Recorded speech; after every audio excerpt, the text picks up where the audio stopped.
And welcome to Unlock the Middle Tuesday night principal office hours. I am Dean Packard. I am the host of Unlock the Middle's platform, and we have Josh Tovar on somewhere in Houston. I don't know. He just called us a little while ago, and I think he's a little bit behind. He does not have a signal, but we're going to have some fun tonight anyway. We have a great crew. So, again, my name is Dean Packard. I'm the principal of Charlton Middle School in Charlton, Massachusetts, and welcome to everybody who's on the show tonight. We're going to quickly go around the room and welcome everybody here. We're going to start off with Amy. Amy, why don't you tell you a little bit about yourself and where you're at right now? Hi, everybody. I'm Dr. Amy Matthews Pettis. I am in Central Texas. I'm the director of special programs in Robinson ISD because Rockets never quit. Awesome. Welcome to the show. Jeff, it's great to see you, my friend. Haven't seen you in a while. How have you been? Tell everybody where you're from. Yeah, I've been awesome, Dean. It's good to see you as well and to meet some new colleagues here. Jeff Parks. I'm in year number 12 as principal at the Parker Middle School up in Chelmsford, Mass. And we're just plugging along with another school year, and so far, so good. Just a stone's throw away from Charlton Middle School. Maybe about an hour, but I'll call it about an hour. So that's what it works. A little bit further down south from us. Michael, welcome back, my friend. Great to see you. How you been? Doing great. Michael Bolo. I'm currently assistant principal at Wilson Middle School. I've been in the system for 23 years and just looking forward to a good chat tonight. Michael, it's great to have you, Michael, and I know that you're here, and we appreciate that, and we're gonna work right through everything we have here tonight. So again, principal's office hours is about 20 minutes of quick rapid fire opportunities to be able to talk about things that are happening in schools. Josh sent me some questions earlier on, and you guys have them as well. First question before we begin: do you prefer tie, bow tie, or no tie? Amy, I don't know how you're going to answer this question, but we're going to go around the horn, and we're going to start with Jeff first. I do bow tie on Mondays only. I used to go regular, but since COVID and the last couple of years with the mask, I've really been going tie free. So I am Monday bow tie, and then I'm no tie the rest of the week. I kind of like that, Michael. Bow tie, most definitely, all week long. Bow tie. Bow tie all week long. And Amy, how are you going to answer this question? Well, I'm going to say for me, I'm going to say no tie, unless it's a costume. But for my husband, I'm going to say a regular tie. Although he looks handsome no matter what, my vote would be a regular tie. All right. And the answer was, Josh wanted me to wait to say this. The answer is tie. But I'm not going to agree with that. I'm going to go with the no tie look. The older I've gotten, the more I put the sports jacket on with the no tie and just kind of feeling comfortable and doing my job. Second question, Amy, we're going to start with you first. Okay. Soft taco or hard shell taco? Yeah, see, this one was kind of hard. But if I have to pick, I'm going to pick the hard shell taco because soft tacos, I eat them way too fast. And at least the crunchy part slows me down and gives me the auditory feedback that I am actually eating something. You know, as educators, we tend to just kind of consume food so quickly. So I'm going to go with the crunchy shell taco. Food on the fly. That's actually the MO for all of us. Michael.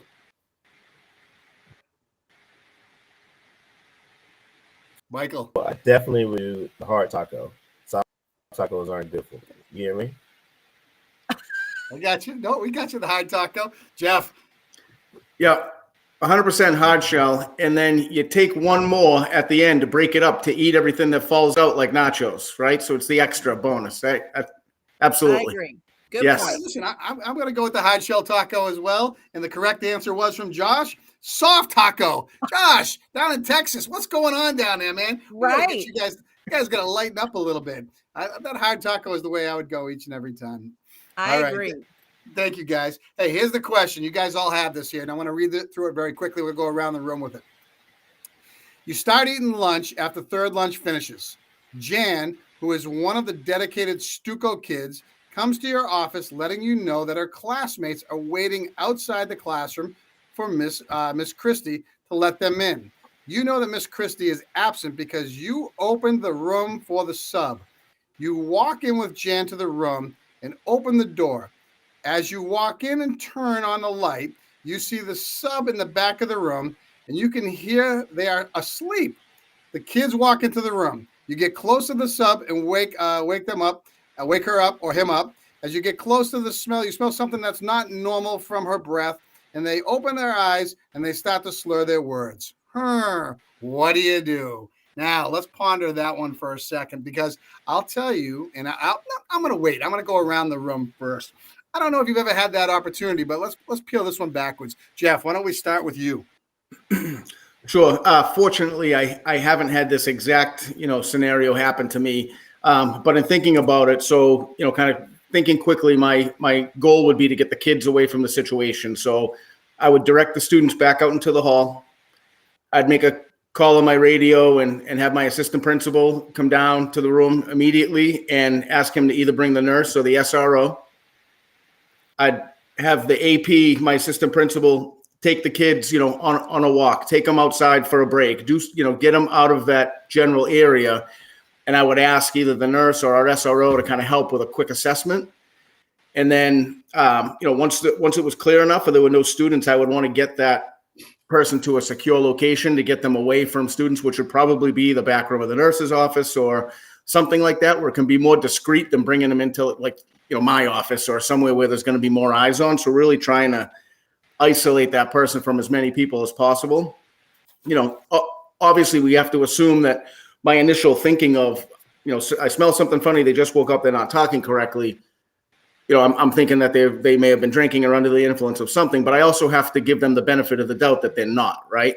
So you'd want to treat them appropriately, but have another adult with you to get them to a secure place and, kind of talk through what's been happening and really kind of make a general assessment with somebody who's better at that than I am, like a nurse or a police officer. So I think those are like the initial steps I'd take. So I guess I'll stop there and kind of see what else people would do, not only for the immediate reaction, but also kind of thinking about to follow up from it as well. So I have some ideas about how we would take it from there either way. I think no matter what, they're going home, but whether they're going to be driven by a staff member or maybe driven by somebody else, and even if they're not going home, they're definitely leaving the building. So I guess I'll stop there and see what the other teammates think. I like it. Amy. Not very much I would add to that, other than finding the opportunity to praise those students for being so responsible to come get an adult. And just like you said, get coverage. I love the fact about having another adult with you for the escort, but I would also have either the SRO or the nurse nearby, do that assessment, handle that, mark them off the sub list. Probably. I won't be presumptuous. But then I would also, again, sounds a little bit redundant, but I would circle back to the students and praise them for how responsible they were. And I may, depending on the age of those students and what they're going to say or how they're going to talk about it, I may end up sending something to parents to say, just a little FYI, there was an issue this afternoon. We had to remove the substitute. Everything is fine, yada, yada, yada, that kind of thing. But those are probably just a few of the additions I would have. I thought your answer was great. You're great on with those Thank additions. you. Yeah, good stuff. Michael, just from your scenario, where would you put that? Yeah, Jeff's answer was excellent. I think the key thing is to make sure the students are taken care of, and that's the biggest concern. Because you don't want too much to go out of the school in itself. Because you don't know what the situation is. You don't know if they were under an influence or there was some type of, they weren't feeling well. They were taking they might have just been not feeling well and taking some NyQuil or something. You just never know. But you don't want the students to have to deal with that. And us as adults, that's why we're here at the school for the students, to make sure that they're there to get their education and not have a bad experience. So I agree with Jeff, and I also want to make sure that this person gets some help, because period, no matter if it's home, but they need some help. Something a job, something's going on. We're in the people business. So when you're dealing with people, things happen. And, when I least expect things to happen, I see crazy things sometimes come up. I've had the unfortunate opportunity to deal with a situation like this in my career. And without going into it, I will just say, this was after hours when I stumbled in upon somebody that had been under the influence and at work. And I had to deal with that. But going back to this scenario here, I would say, the one thing that I want to just add to there, and Michael, I'm going to take it from what you were saying, the employee assistance program is a great way to offer up some help to individuals when they're dealing with something. But there are policies in place that deal with this, and it helps make our jobs a lot easier. Absolutely, you recognize the kids for doing the right thing. The second part of it is you got somebody sleeping in a classroom, and that's obviously an awkward situation for any administrator to go through. But if you do smell something, you do want to make sure you utilize your nurse. You want to make sure you use your SRO. You want to make sure you get the appropriate authorities in there to ensure that you check into whether it's a breathalyzer or something else, to make sure that the person isn't or is at the level that they are, so we can make a prudent judgment on where to go forward. You also have to ensure that you let your human resources department head know what's going on. And then you treat people like people. You don't get too hot, you don't get too cold, you stay right in the middle, and you stay calm. And and I love the point that you made, Amy, in regards to sending notification home to parents if something does happen. I think transparency is huge when it comes to the learning community, and I think that builds integrity, and I think that builds confidence within the learning community that you have. So great things. I mean, what's the next step with that, Jeff? I'm going to go back to you now because you opened that door. Sure. Obviously, because these are things that aren't allowed in the workplace, and there are steps that you have to follow. Yeah, just real quick, based on what has come up with the group too, I think going back to the kids and praising them, like Amy said, depending on their age, kind of giving them or the information for the kids and or for the parents, depending on their age and appropriateness of the communication. Because if we don't give the story or the narrative right, people make up their own, right? And so I think that's something that you hit on that was great.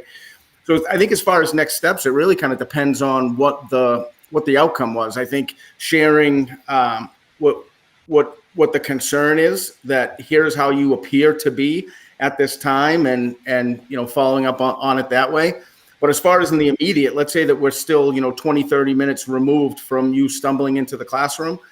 I do think that the staff member, if it's safe for them to do so, should be taken home or taken out of the building, notifying whoever is on their emergency contact to either come and get them, depending on if that's a possibility, having their spouse, a friend, whoever it is that's their emergency contact, come and relieve them, and making sure that you've already notified HR or whoever your coordinator is. It's how it works in our district. So I would notify both of those folks. I'd certainly let the superintendent know. Any staff members, like my assistant principal, the nurse, or whoever else was helping me kind of triage that initial situation, I would make sure that we got together and talked about the importance of the integrity of what was happening, the investigation that was going on, and let's not let the students go to their next class and say, hey, Mrs. So-and-so got in trouble, and then let it turn into this enormous thing that it doesn't have to be. So really trying to control that message and making sure that it's not something that's going to run like wildfire with the kids. So addressing all of those things quickly. If you do send a message to parents, those parents are going to quickly tell other parents, and who are going to tell their friends who work in the school. So, maybe even a little 5-minute voluntary staff meeting at the end of the day to just say, hey, here's what happened. And so that way everyone goes home with the same thing. And even if it's an email that says the same thing the parents are getting, something happened, everybody's safe, staff member went home, kids acted appropriately and was super proud. So I think that those are some of the things that I would be kind of thinking about and looking at to try to, move forward. And then, as I think it was Michael who said it first, but certainly, let's get some help. Let's get the resources together and get this person some help. If that's something that they need to be doing at work, then, I think that's something that it's our responsibility to, kind of help them work through that. Jeff, I appreciate that. And again, there's a complete level of confidentiality when it comes to personnel issues. You all know that. And again, we have to be very cognizant of the fact not to be giving out too much information, except for the fact that we have plans and practices in place that help and support people when they have issues like this that come up. And again, not even given the direction of what the issue was. I mean, because at the end of the day, you got to be super careful of what you say and how you say it in any capacity. And that's what makes it very difficult. Amy, kick it back up to you, just in case you wanted to add something more. I would agree with everything that Jeff said. And I love the idea of the faculty meeting, because odds are that is the friend of someone that works there, or that's someone that they call all the time. And if that's the case, everybody needs to know whether that person is available in the future or will not be available for the next 3 weeks or whatever. but just like Jeff said, getting the same message out to everybody at the same time. I have had this experience, unfortunately. It was not a sub, it was a staff member, and they were not asleep. So the additional staff member being present is very, very important, because the staff member was brought to the nurse, found to be not able to drive, and was told to go to their room and collect their things. And an adult did not go with that staff member, and that staff member drove off, which was not safe by any stretch or in any way. So yeah, unfortunately, I've had to handle this situation, and did basically everything that the group has said. So, but I do definitely want to reiterate having another adult there with that person at all times and getting the same message out to all the stakeholders. 100% agree. Michael, if I'm not mistaken, Michael looks like he could be frozen in time right there. Oh, I think. There he is. He just came to. I agree. Go ahead, Michael.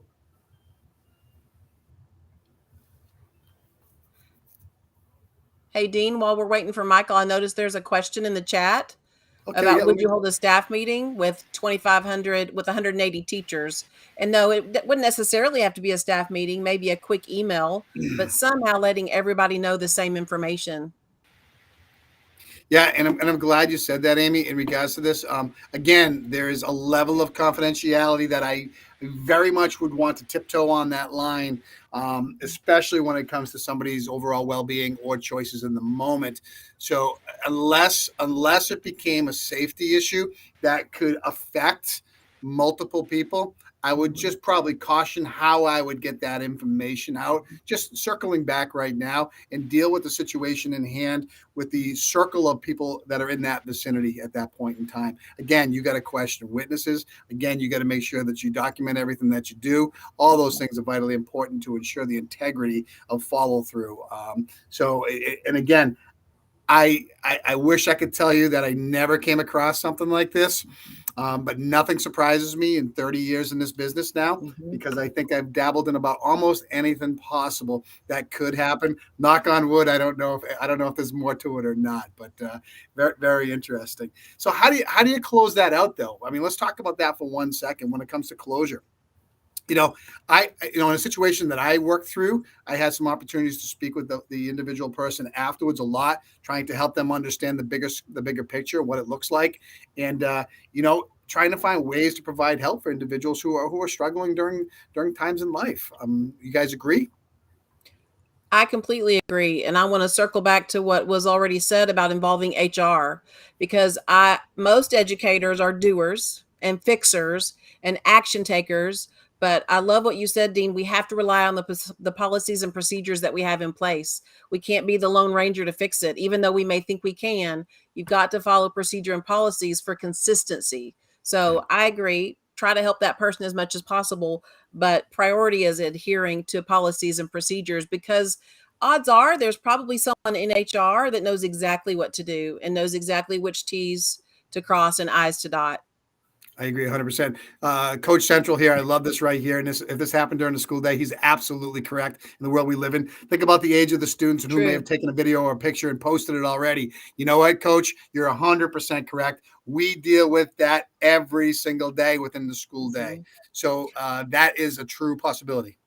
But I think what we said in the scenario and our solution was just the grown up, I guess that would be us, would go in the classroom and let the kids wait in the hallway. Right. And then we would have an assistant principal. I think that was your plan, right, Jeff?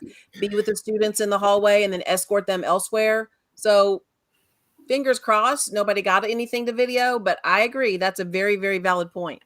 It is. There's no doubt about it. Absolutely something you'd have to think about. Yeah. They talked about like maybe some kids kind of following, us into the room and then us trying to turn around and move them, or however it worked out. But without a doubt, that's something that you'd need to figure out. And at least I can speak for the middle school. If that did happen at the middle school level, I'd know about it by the end of the day, that somebody has a picture and it got posted somewhere, because kids will come and tell us, and then we'd at least be able to narrow it down and address it that way. Well, listen, I tell you what, we're coming up on 20 minutes. The integrity of the situation is the most important thing that we do, and ensuring that we hold a high standard, not only for ourselves, but the people that work in our building. So again, thank you guys at the 20-minute mark. Again, Josh, I think that we did, I would say a touchdown, but it's not Thursday night in the red zone. But I'll tell you what, office hours are coming to a close. Josh Tovar, I'll tell you, I know you're watching. Amy, Jeff, thank you so much. I'll tell you, any quick final words before we go? No, Keep this it is real great. and stay healthy. Hey, Yep, let's hope that's this doesn't happen to you, but it That's can right. out there, okay? That's Be right. prepared, Yes. take somebody with you, and ensure that you're not alone when you go through the process, because I'll tell you what, it takes a village to make sure we do everything right sometimes. Everybody, I want to thank you so much. Hold on one second. We're going to be moving on out of here. I hope you guys have a great week, and we'll see you Sunday night on the flagship show. Josh, and I know we're going to get a promo out for that as well. But until then, be well, everybody. Have a great rest of the night. And remember, kids come first with everything that we do.